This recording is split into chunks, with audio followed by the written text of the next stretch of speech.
Subscribe now and press the bell icon. Never miss an update. Hello दोस्तों, नमस्कार। कैसे हैं आप सभी। तो वीडियो का एग्ज़ाम बहुत अब नज़दीक है और जो भी भाई बहन दोस्त वीडियो एग्ज़ाम की तैयारी कर रहे हैं या फिर उत्तराखंड की किसी भी एग्ज़ाम की तैयारी कर रहे हैं जिसमें उत्तराखंड जीके के प्रश्न पूछे जाते हैं, तो उनके लिए ये वीडियो है और ये वीडियो महत्वपूर्ण, उनके लिए बहुत ही महत्वपूर्ण रहने वाली है। तो इस वीडियो में हम देखेंगे 20 महत्वपूर्ण एमसीक्यूज़ और एक बेहतरीन टेस्ट की भांति हम इसको सॉल्व करने की कोशिश करेंगे साथियों, ठीक है। तो उम्मीद करता हूँ ये वीडियो आपको ज़रूर पसंद आएगी और पसंद आए तो लाइक ज़रूर करना साथियों, और हाँ हो सके तो एक छोटा सा कमेंट कर देना जिससे मुझे लगे कि हाँ कुछ अभ्यर्थी तो हैं जो वीडियो मेरी डेली देख रहे हैं और मुझे उनके लिए आगे भी कुछ वीडियो लानी है, तो ये मुझे मोटिवेशन मिले, है ना। और दोस्तों, चैनल पर नए हो तो सब्सक्राइब ज़रूर कर लेना और वीडियो अपने दोस्तों में शेयर ज़रूर कर देना साथियों, ठीक है। तो चलिए शुरू करते हैं आज का टेस्ट। तो पहला प्रश्न हम देख लेते हैं, राज्य का सबसे पुराना वन्य जीव विहार कौन सा है। तो साथियों, पहला प्रश्न आपके सामने है, तो बताना है आपको कि सबसे पुराना वन्य जीव विहार कौन सा है। ऑप्शन आपके सामने ये है, ठीक है। मैं सीधे आऊँगा आंसर पर, है ना, ज़्यादा क्योंकि टाइम वेस्ट करेंगे नहीं। तो इसका सही आंसर होगा साथियों सी, गोविंद वन्य जीव विहार, ठीक है। तो जैसे कि आप जानते हैं गोविंद वन्य जीव विहार की स्थापना हुई थी 1955, ठीक है, 1955 में हुई थी, ठीक है नहीं। और उसके बाद केदारनाथ वन्य जीव विहार। तो हमारे वन्य जीव विहार टोटली कितने हैं उत्तराखंड में, टोटली अगर पूछा जाता है तो 7 वन्य जीव विहार हैं और इसमें गोविंद वन्य जीव विहार सबसे क्या है, पुराना वन्य जीव विहार है। तो 1955 में इसकी स्थापना हुई थी। कभी पूछ लेते हैं कि इनकी स्थापना कब हुई या स्थापना का क्रम दे देते हैं, है ना। तो क्रम वाइज हमने उसको सेट करने होते हैं, तो इस प्रकार से भी प्रश्न पूछे जाते हैं। तो 1955 में इसकी स्थापना हुई थी गोविंद वन्य जीव विहार की।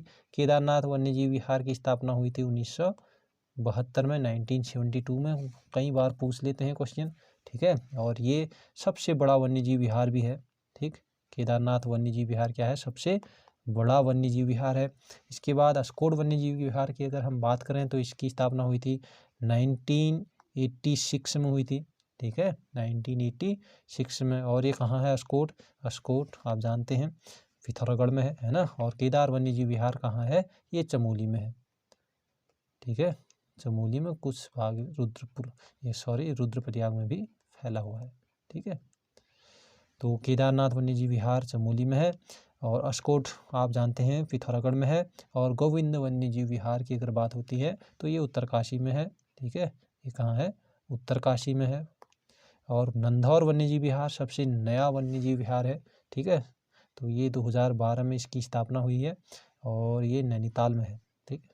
कहाँ है, नैनीताल में। तो नंधौर नैनीताल, गोविंद जीव विहार उत्तर काशी और अस्कोट वन्य जीव विहार पिथौरागढ़, केदार वन्य जीव विहार कहाँ है, चमोली में। और भी वन्य जीव विहार हैं जैसे सोना नदी वन्य जीव विहार, आप सुन लेना साथियों, सोना नदी वाइल्ड, है ना। तो सोना नदी वन्य जीव विहार है, ये पौड़ी में है, 1987 में इसकी स्थापना हुई थी। और विंसर, ठीक, विंसर वन्य जीव विहार कहाँ है, ये अल्मोड़ा में है, 1988 में इसकी स्थापना हुई थी। और मसूरी वन्य जीव विहार ये देहरादून में है, ठीक है, 1993 में हुई थी मसूरी वन्य जीव विहार की स्थापना। प्रश्न नंबर 2 है, चूना पत्थर निम्न में से किस चट्टान का उदाहरण है। तो ये अदर जीके का पार्ट भी बन जाता है, लेकिन ये उत्तराखंड जीके में मैं इसलिए लाया हूँ इसको क्योंकि चूना आप जानते हैं सबसे ज़्यादा देहरादून में पाया जाता है, तो इसलिए ये उत्तराखंड की जीके में भी आ जाता है, सम्मिलित हो जाता है यहाँ भी, ठीक है। तो ऑप्शन आपके सामने है, सही आंसर इसका बता दीजिए। बिल्कुल, अगर सी ऑप्शन में आप गए हैं तो बिल्कुल सही गए हैं, सी ऑप्शन इसका सही हो जाएगा, ठीक है। रूपांतरित चट्टान, चूना पत्थर किस चट्टान का उदाहरण है, रूपांतरित चट्टान का। इम्पोर्टेंट क्वेश्चन है, ठीक है। सभी महत्वपूर्ण प्रश्न मिलेंगे आपको यहाँ। तो अगला प्रश्न नंबर 3, ब्रिटिश शासन काल का 11वां यानी कि अंतिम भूमि बंदोबस्त है। ब्रिटिश शासन काल का अंतिम भूमि बंदोबस्त है, ठीक है, 11वां यानी कि। तो ये कब हुआ था ये पूछा जा रहा है। तो ऑप्शन आपके सामने है, बिल्कुल सही बता दिया होगा आपने इसको पहले ही प्रयास में। तो 1928 में क्या हुआ था, 11वां भूमि बंदोबस्त। ठीक है,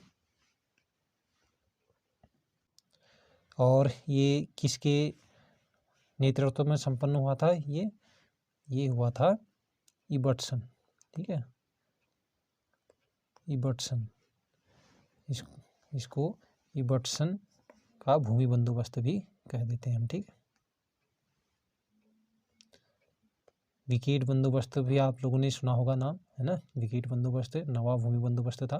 ठीक है ना, 1863 में जो आया था। ठीक है, तो अब हम देख लेते हैं प्रश्न नंबर 4, एक नाली में कितने वर्ग मीटर होते हैं। तो आप जानते होंगे, आप लोगों ने अगर आपको मालूम है ये चीज़ें तो आप बता देंगे सीधे ही। ऑप्शन नंबर बिल्कुल 20 का सही होगा। ठीक है, बी ऑप्शन, 200 वर्ग मीटर। एक नाली में कितने वर्ग मीटर होते हैं, 200 वर्ग मीटर होते हैं। ठीक है, और आप जानते हैं 50 नाली बराबर 1 हेक्टेयर होता है ना। ठीक है, इसको भी आप लोग जान लेना। ठीक हो गया, चलिए अगले प्रश्न पर बढ़ते हैं। प्रश्न नंबर 5, राज्य में सर्वाधिक क्षेत्रफल पर खेती की जाती है, किसकी खेती की जाती है बताइए। राज्य में सर्वाधिक क्षेत्रफल पर किसकी खेती की जाती है, धान, गेहूं, गन्ना, सोयाबीन। बिल्कुल ऑप्शन नंबर हो जाएगा बी। ठीक है, गेहूं की जाती है, उसके बाद द्वितीय नंबर पर धान और तृतीय नंबर पर गन्ना आता है। ठीक है, चलिए प्रश्न नंबर 6, डेयरी शोध एवं विकास केंद्र की स्थापना कहाँ की गई। डेयरी शोध एवं विकास केंद्र की स्थापना कहाँ की गई, ये आपको बताना है। तो जल्दी से बता दीजिए इसका आंसर। ऑप्शन नंबर हो जाएगा क्या, बिल्कुल डी। ठीक है, नैनीताल में। चलिए बढ़े आगे, प्रश्न नंबर 7, बद्रिकाश्रम के पास स्थित नर नारायण पर्वत प्रतीक है। नर नारायण पर्वत किसके प्रतीक हैं, जो बद्रिकाश्रम के निकट स्थित है। ठीक है ना, तो बताइए। बहुत ही अच्छा प्रश्न है, इम्पोर्टेंट प्रश्न मान सकता हूँ इसको। तो इसका सही आंसर होगा बिल्कुल ऑप्शन नंबर सी, अर्जुन व विष्णु के। ठीक है, नर नारायण पर्वत किसके प्रतीक हैं, अर्जुन के, अर्जुन और विष्णु। ठीक, नर यानी कि अर्जुन को माना गया है, विष्णु नारायण। ठीक हो गया, चलिए बढ़े प्रश्न नंबर 8 की ओर। प्रश्न नंबर 8 है, निम्न में से कौन से गीत में नारी हृदय की वेदना के साथ ही उसके रूप सौंदर्य का वर्णन भी मिलता है। बहुत ही अच्छा प्रश्न। ठीक है, चलिए ऑप्शन आपके सामने है और सीधे बता दीजिए इसका आंसर। तो ये आंसर हो जाएगा बिल्कुल ऑप्शन नंबर बी, झुमेलो गीत। ठीक है, झुमेलो गीत नारी हृदय की वेदना के साथ ही उसके सौंदर्य का वर्णन भी मिलता है। तो ये गीत, लोकगीत इत्यादि इनके बारे में एक वीडियो में लाऊंगा, बहुत अच्छी वीडियो बनाऊंगा, है ना। तो आप लोग ज़रूर चैनल से जुड़े रहिएगा और अच्छी अच्छी चीज़ें आपको यहाँ मिलती रहेंगी बीच बीच में, है ना। तो डेली मैं ये वीडियो लाऊंगा, भले ही बहुत कम लोग वीडियो देख रहे हैं, कोई दिक्कत नहीं, लेकिन जो भी देख रहे हैं परमानेंट अगर देख रहे हैं, है ना, तो मैं वीडियो ज़रूर बनाऊंगा। ठीक है, बढ़ते हैं प्रश्न नंबर 9 की ओर।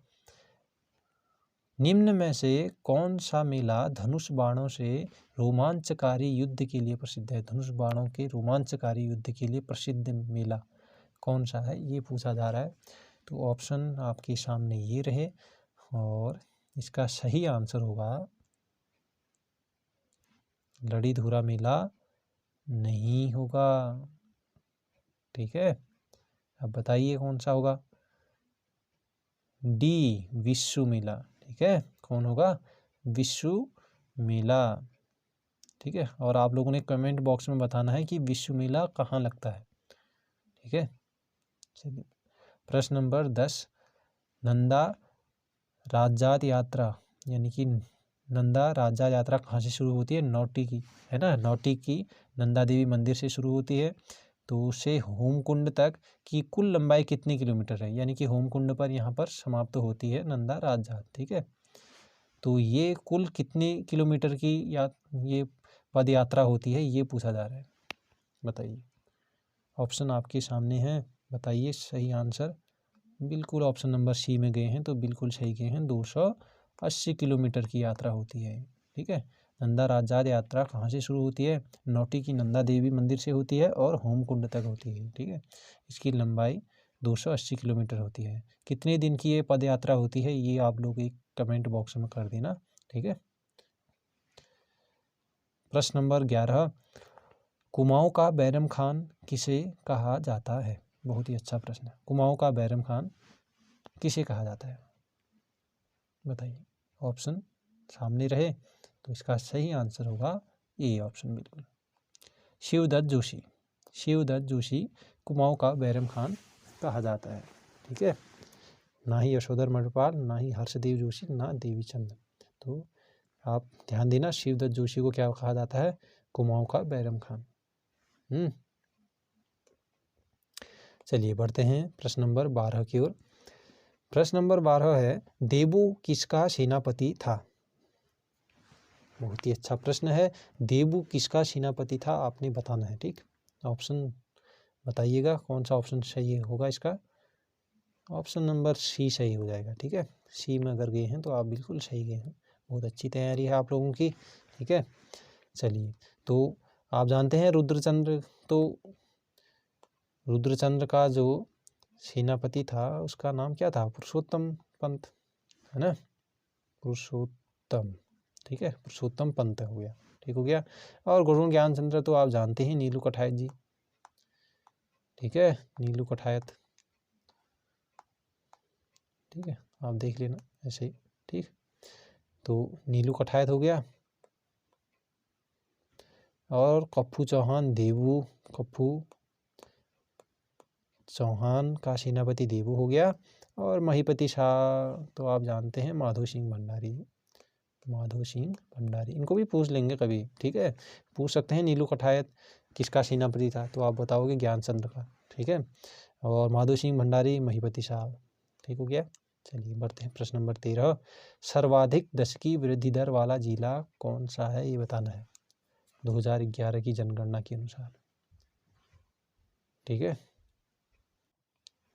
तो सर्वाधिक दशकीय वृद्धि दर वाला जिला होगा, कौन सा होगा? बिल्कुल option number A, Udham Singh Nagar है, ठीक है। एक बार आप लोग सभी लोग उत्तराखंड जनगणना 2011 देख लीजिएगा, ठीक है, 2011, यहाँ से भी एक प्रश्न बनने की उम्मीद हमेशा रहती है। तो देखते हैं प्रश्न नंबर 14, निम्न में से पत्थर और लकड़ी के मंदिर कौन सी जनजाति बनाते हैं? पत्थर और लकड़ी के मंदिर कौन सी जनजाति बनाते हैं, ये पूछा जा रहा है। पत्थर और लकड़ी के मंदिर, तो ऑप्शन है आपके पास, तो इसका सही ऑप्शन हो जाएगा ऑप्शन नंबर डी, जौनसारी लोग, ठीक है। जौनसारी लोग क्या करते हैं? पत्थर और लकड़ी के मंदिर बनाते हैं, ठीक। प्रश्न नंबर 15, निम्न में से किस जनजाति का शीतकालीन आवास गुंडा या मुनसा कहलाता है, ठीक है। कौन सी जनजाति है जिसका शीतकालीन आवास गुंडा या मुनसा कहलाता है, बताइए। तो इसका सही ऑप्शन क्या होगा? बिल्कुल सी हो जाएगा, ठीक है। और आप लोगों ने ये बताना है कि ये जो भूटिया जनजाति है इसके ग्रीष्मकालीन आवास को क्या कहते हैं? ग्रीष्मकालीन आवास उसको क्या कहेंगे, बताइए, ठीक है, कमेंट कर देना। प्रश्न number 16, Kumaon motor owners union limited की स्थापना कब हुई?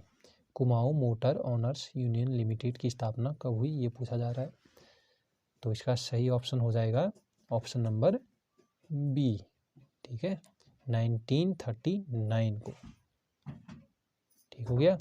और 1958 को हुई थी गढ़वाल मोटर यूनिवर्स, पूछ सकते हैं कि गढ़वाल मोटर यूनिवर्स की Garhwal motor owners union limited की स्थापना कब हुई थी, तो आप बताओगे 1958 में। और अगर Kumaon motor honours union limited की स्थापना पूछता है तो 1939 हो गया। प्रश्न number 17, power transmission corporation of Uttarakhand limited यानी कि पिटकुल, इसकी स्थापना कब हुई थी? ठीक है, पिटकुल, यूपीसीएल, तो इन सभी के स्थापना आप लोगों को याद करने होंगे। ठीक है, तो पिटकुल की स्थापना कब हुई थी? पिटकुल की स्थापना 2002 या 2004 बताइए। चलिए, दो ऑप्शन आपके सामने, आपके पास दो ऑप्शन है केवल, एक 2002 है, एक 2004 है। तो सही ऑप्शन होगा 2004 में। ठीक, यूपीसीएल की स्थापना कब हुई ये बताना। ठीक है, अगर वीडियो देखते हो तो ज़रूर बताना यार, कमेंट करना, है ना। चलिए, प्रश्न नंबर 18, निम्न में कौन सुमेलित नहीं है? कौन सुमेलित नहीं है, एक गलत दिया है इसमें, वो बताना आपने। प्रमुख पत्रिकाएं आपके सामने दी हैं और ये कहाँ से छपी थी, है ना, कहाँ से इनका संपादन होता था, ये चीज़ दे रखे हैं। तो एक चीज़ इसमें गलत मैच किया हुआ है, उसको पहचानना है आपने। तो विशाल कीर्ति बताइए, पौड़ी, बिल्कुल सही है ये तो, है ना। स्वाधीन प्रजा, स्वाधीन प्रजा ये अल्मोड़ा। चलिए, सी ऑप्शन देख लो, समता नैनीताल, बिल्कुल सही है। डी ऑप्शन गढ़वाली, टिहरी से होता था इसका संपादन, बिल्कुल ठीक है। ठीक है, तो बी ऑप्शन यहाँ पर गलत हो जाता है। ठीक है, तो इसका सही ऑप्शन क्या होगा? बी। अब आपको बताना है कि स्वाधीन प्रजा कहाँ से इसका संपादन होता था। ठीक है, मैं नहीं बताऊँगा, आप लोग खुद इतना समझदार हो, है ना। कमेंट बॉक्स में भर देना है ना, अगर आप लोग वीडियो देखते हैं तो। प्रश्न नंबर 19, दसौली ग्राम स्वराज मंडल की स्थापना कब की गई? तो इसका सही ऑप्शन होगा ऑप्शन नंबर सी, 1964 में। ठीक है, आप जानते हो 1934 में ये दसौली ग्राम स्वराज मंडल, इसकी स्थापना पहले की किसने, ये चीज़ बताइए। चंडी प्रसाद भट्ट जी ने, है ना, चंडी प्रसाद भट्ट जी ने। और आप 1934 में चंडी प्रसाद भट्ट जी का जन्म हुआ था, ये चीज़ ध्यान देना। कभी पूछ भी लेते हैं जो प्रमुख लीडर हैं, है ना, प्रमुख जो हमारे कवि वगैरह हैं, इनके भी पूछ लेता है कभी जन्म वर्ष है। ठीक है, तो 1934 में इनका जन्म हुआ था और 1982 में इनको रमन मैग्सेसे पुरस्कार मिला था। ठीक है, इनको रमन मैग्सेसे पुरस्कार मिला था। और 1964 में आप जान गए हो दसौली ग्राम स्वराज मंडल की स्थापना की थी इन्होंने, और 1986 में इनको पद्मश्री मिला है। ठीक है, इनको पद्मश्री मिला है। और आपको एक चीज़ और चीज़ इनके ऊपर एक चीज़ और ध्यान देना, 2013 में इनको ये गांधी शांति पुरस्कार मिला हुआ है। ठीक है, गांधी शांति पुरस्कार, ठीक है, गांधी शांति पुरस्कार मिला है 2013 में।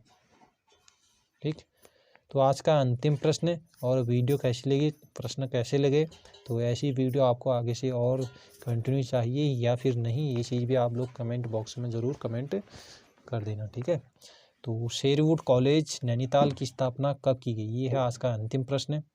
बहुत ही शानदार प्रश्न। शेरवुड कॉलेज नैनीताल की स्थापना कब की गई? तो ऑप्शन आपके पास हैं। ठीक है, तो बताइए कौन सा ऑप्शन इसका सही है। तो आज के अंतिम प्रश्न का ऑप्शन नंबर सी हो जाएगा सही आंसर, 1869। ठीक है, 1869 में शेरवुड कॉलेज नैनीताल की स्थापना की गई थी। ठीक हो गया। तो और भी जो प्रमुख स्कूल कॉलेज हैं उनकी स्थापना कब हुई करके उस चीज़ भी आप लोग एक बार ज़रूर देख लीजिएगा। ठीक है, ये क्वेश्चन कभी बन जाता है। और 1853 में है आपका सेंट जॉर्ज। ठीक है, चलिए, सेंट